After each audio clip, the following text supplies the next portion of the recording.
But even if you're going directly to production, we still enforce that there has to be evidence of testing, there has to be evidence of approvals and segregation of duties before you can deploy. So even though you're shortcutting the process because you got to get this out now, you still have a level degree of confidence over what is being deployed. This episode is brought to you by Green Skies Analytics, an audit analytics service provider that works with internal audit departments that have data analysts and are still frustrated with trying to make analytics actually work, aren't getting the expected ROI, who can't break through the communication barrier between the analysts and the audit team, and those that need experienced direction for an audit analytics strategy and process. Those that feel like they've wasted time and money on trainings, aren't getting the value they want, not prioritizing the highest risk areas for the organizations, or have projects that seemingly never get completed. Do you deal with any of that? If you do, go to the show notes of this episode and click the Green Skies Analytics link, or go to greenskiesanalytics.com to schedule a call and understand how Green Skies Analytics makes analytics actually work for internal audit. Hello, everybody. Welcome to another episode of the Audit Podcast. I'm your host, Trent Russell, and today on the show, we have Taylor Meadows. Taylor was formerly an auditor with PwC, and he basically did all this manual work around change management. So like on the IT side, we need to change functionality in whatever, the GL, some system or application. Here's the controls you have to follow to do that. And so it's a very manual process. And I think it was birthed then in Taylor's brain to go, we could probably build software to solve this problem. So now Taylor is the founder and CEO of Change Captain. Again, where he took these kind of manual procedures that he used to do, this manual advisory work, and has turned it into software. So basically, this is how it works. You want a change made to an application that you work with. It goes to a developer. The developer develops the change, writes the code. A independent person that wrote the code tests the code, says, yep, this thing works like we thought it would work. And then it goes maybe to another person to approve it, to move it into the actual production system, or maybe it goes to a committee as well to get approval for that, and then it goes. And then sometimes, as things can happen, you log in and things have blown up or it's not where you thought it would be. Either way, testing those changes is kind of a pain. It's not very fun. It's very much, if you're an IT audit, you know exactly what I'm talking about. And so again, Taylor built this tool to solve this problem.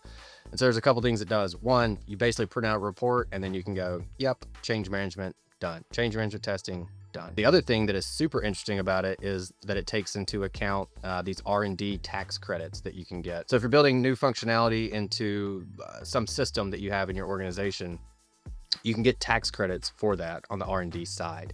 And typically the way that's done is you bring in a team of accountants and they have to go through all this work, and it can take a lot of time and effort to do that. And what they've done at Change Captain is basically, again, automated that to where you print a report and you go, here you go, accountants and CPAs, we're good to go now. And so it is probably one of the coolest things that I've seen software wise. Taylor gets into kind of all the details around that, but we also talk about how people currently audit code changes. So a little bit more detail as to what I was talking about, the risk of that. And then again, a little deeper dive on, okay, folks that are using Change Captain, this change management tool, what are basically the benefits? What are clients doing with the data? So they have all this data. As a lot of folks know, we have the data. What are we supposed to do with it? As well as the huge impact of those R&D tax credits. So here we go. So how are you using AI, whether that's ChatGPT or whatever your LLM of choice is, or any Gen AI tools or anything in general? I know you're very much on the tech side of things. So what are you doing professionally? Cool. Personally, just as cool. Anything that you feel like the listeners could use or get some level of value out of, or just find funny, if that's the case. Yeah. I'd say the number one way I'm using AI right now is to learn. Back in the day, we had to learn out of textbooks, and then now we have the ability to just Google information. Well, this is that next level where I don't need to go read 20 different articles to find the answer to my question. I can ask a very specific question and get a very specific answer to that. So that's incredibly helpful. And especially founding my own company, that was something that there's a lot of things I've never done before. Makes it a heck of a lot easier to learn than it ever has. And now we're actually using AI within our own product. So you don't have to go read some knowledge paper or white paper to, hey, how do I do this? You can literally just talk to the chatbot and it will explain, hey, you want to do step one, step two, step three. This is why you do it. You can have straight up conversations with it, as well as it integrating into the actual data analytics. So you can ask questions, hey, how's my team doing? Who are my best performers? Who are my, least performers? Just getting insight into what people are actually working on. Okay. And we'll get into the tool and more specifically what you're talking about. Is there anything within that where you're learning? Is there any like more like on the hobby side or personal interests, like personal research, anything like that that you've taken up? Not a whole lot right now on the personal side. I mean, right now, my personal side is honestly change captain. Um, I don't have a whole lot of hobbies at this point, but um, yeah, I mean I mean it's really cool what you can do with AI. And if you use like, Dolly, for example, you can generate tons of different images.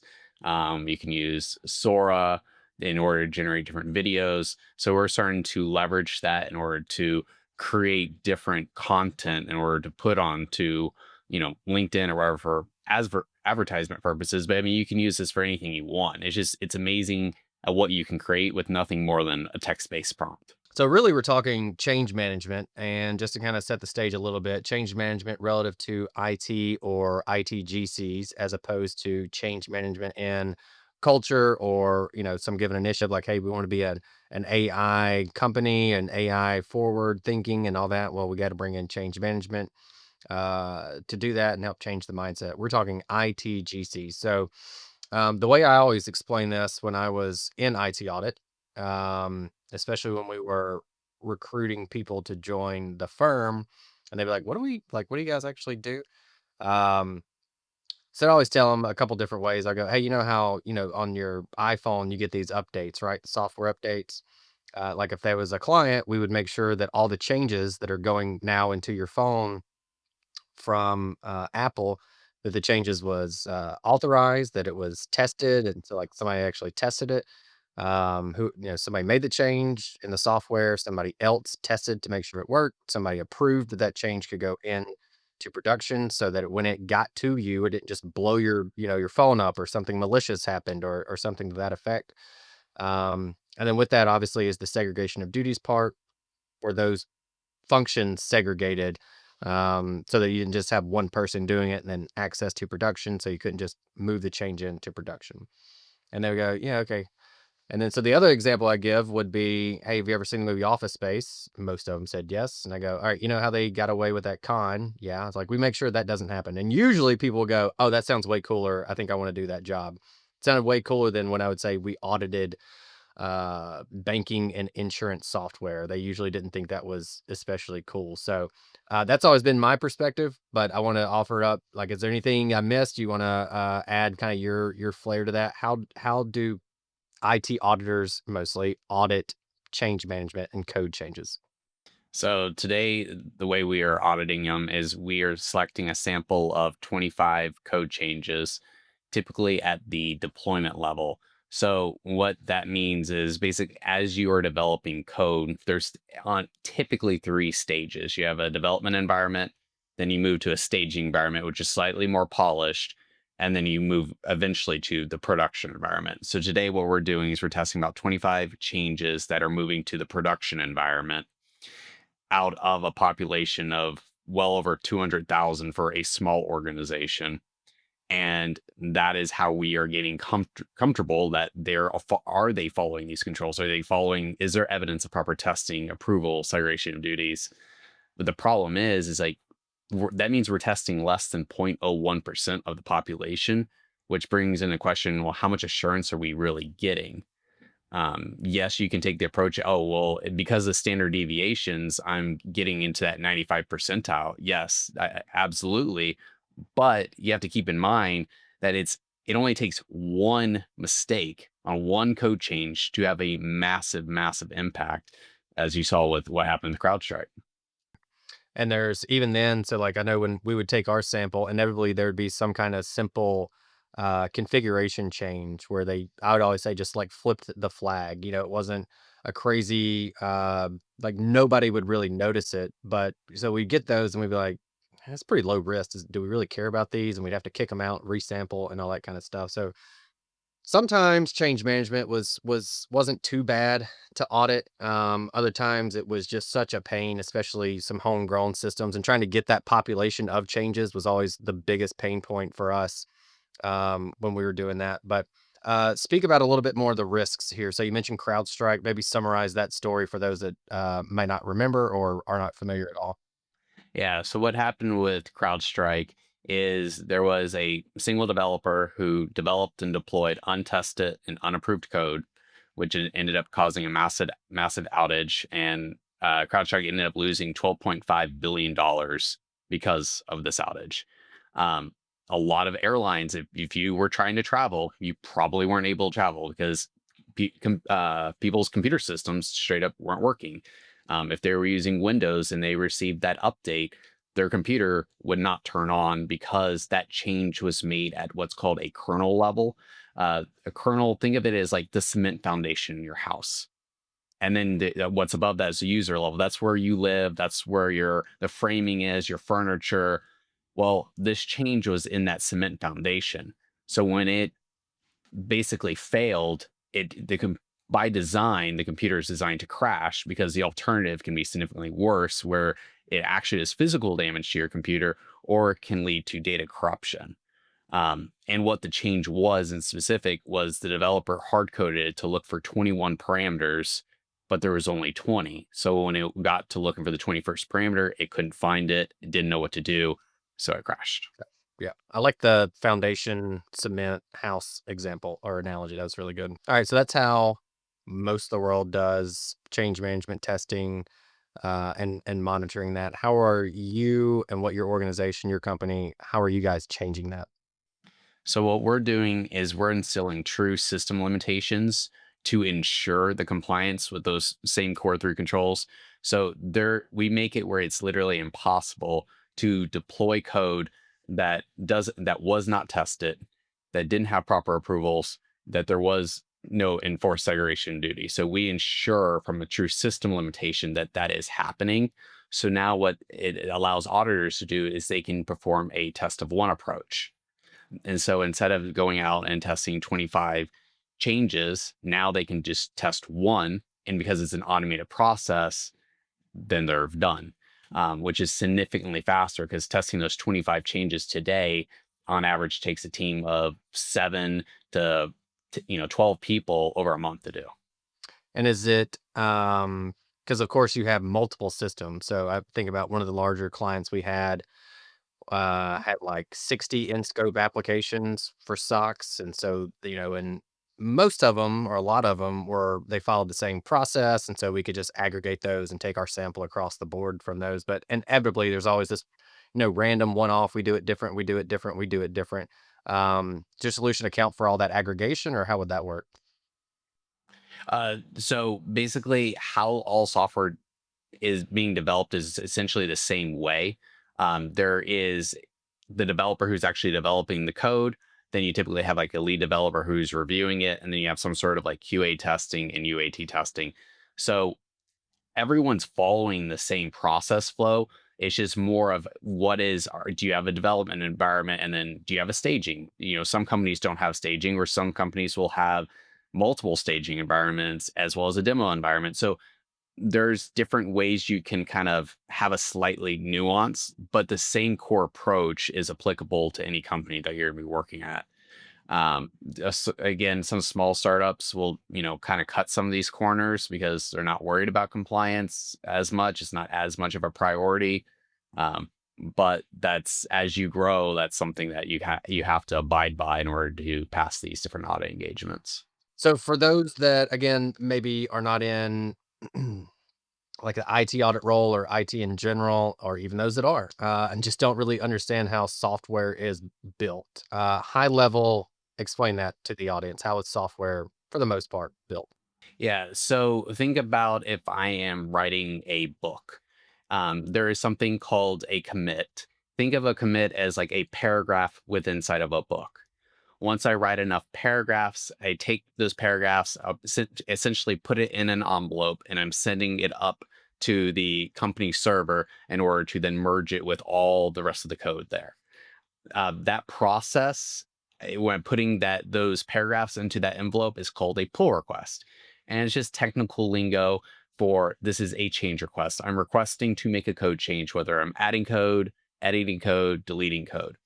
And that is where now the lead developer will then perform their review and approval of that code change.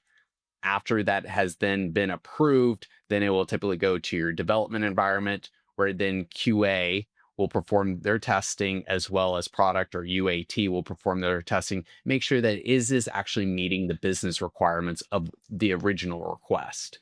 Assuming that everything goes well, it continues that same process to the staging environment, it gets a little bit more polished, and then eventually to production, where now it's actually impacting and you see the end product as an end user. The thing that always just I hated the most, we would go through the process, do our walkthroughs. Okay, that's how you do change management. Great, we'll take our sample. Inevitably, we would find out, usually too late, that there was some kind of emergency change process. So it's like, hey, we got to get this, we got to get this code moved in immediately. It's for an emergency change. And so because of that, the process is a little different, and we go around these controls. But then later we come back and address them, and so then we'd have to take a sample from those changes. And so how does that work with you all relative to emergency changes? Yeah. So remember what I was saying with the different environments where we have the development, staging, and then production. You can, if it's a hot fix where you need to get this fixed immediately, you can bypass your development and staging environment and go directly to production. But even if you're going directly to production, we still enforce that there has to be evidence of testing. There has to be evidence of approvals and segregation of duties before you can deploy. So even though you're shortcutting the process because you got to get this out now, you still have a level of degree of confidence over what is being deployed. Let's talk about the good stuff, the best stuff, at least in my opinion. Around all this, now you have the data. And I want you to talk about the types of reporting that you can get out of this and the insights that you can get from this. Because usually, what we'd have to do if you want to do any level of reporting, you'd have to go to the ticketing system, and that was really not great. One, because it was tough to get the data. Two, it just wasn't good to work with, and there wasn't a ton of insights you could really get from it. Most of that now is in like a Jira or something like that, and just it really kind of made it a pain. So I know, in like when we kind of talked offline, to me, the coolest thing was the data aspect of that. So what kind of data are people getting out of the solution, and what kind of decisions are people then able to make, which I think is, the most important piece of any kind of analytic. Yeah. So basically, what we're doing different is instead of pulling that data out of a ticketing system, like Jira, for example, which is essentially a notebook, I can say anything, I can write anything I want in it. I can say I spent this X amount of time on it. Doesn't mean that actually happened.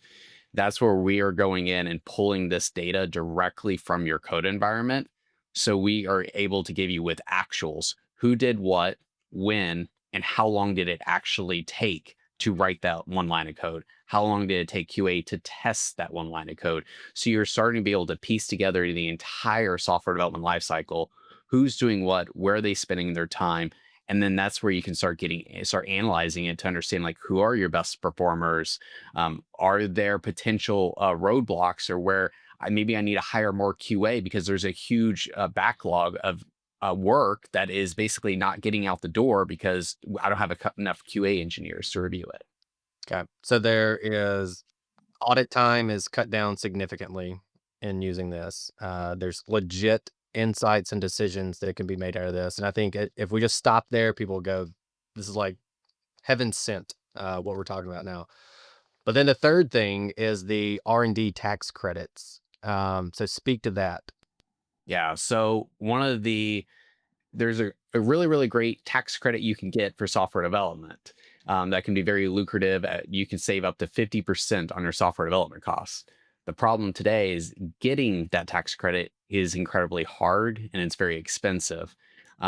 So even a small organization, on average, you're going to spend over 100 grand just to get this tax credit. So that makes it for especially small organizations maybe not worth your while.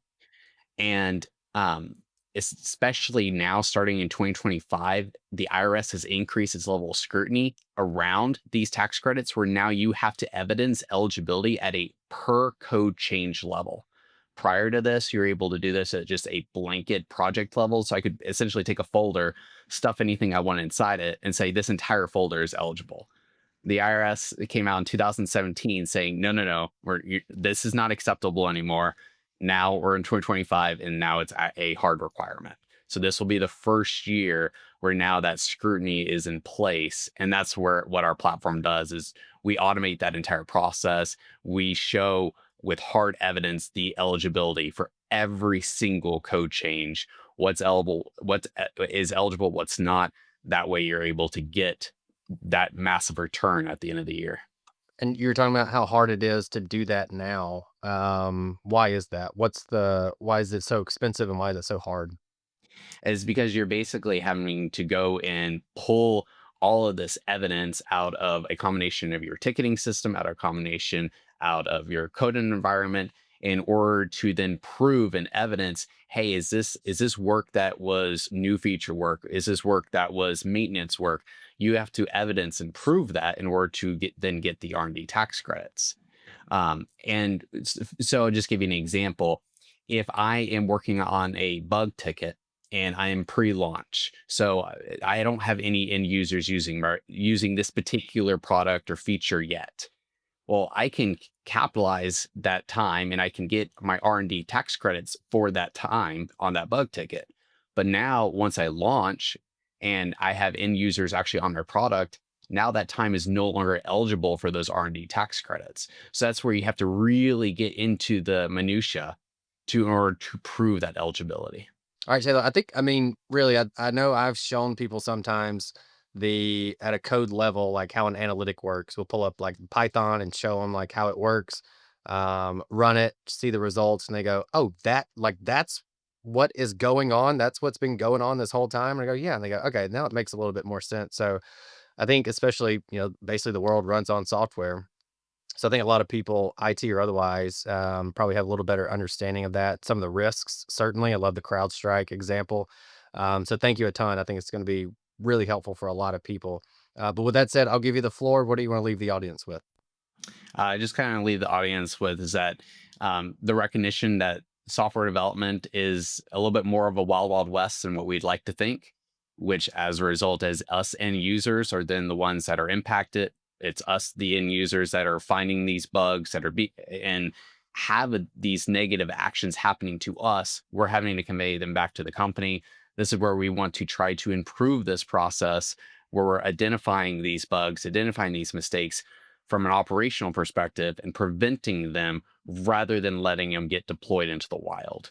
So adding a little bit more structure around this so we don't have money just disappearing out of your bank account. We don't have, our communication systems crashing when, something like CrowdStrike happened.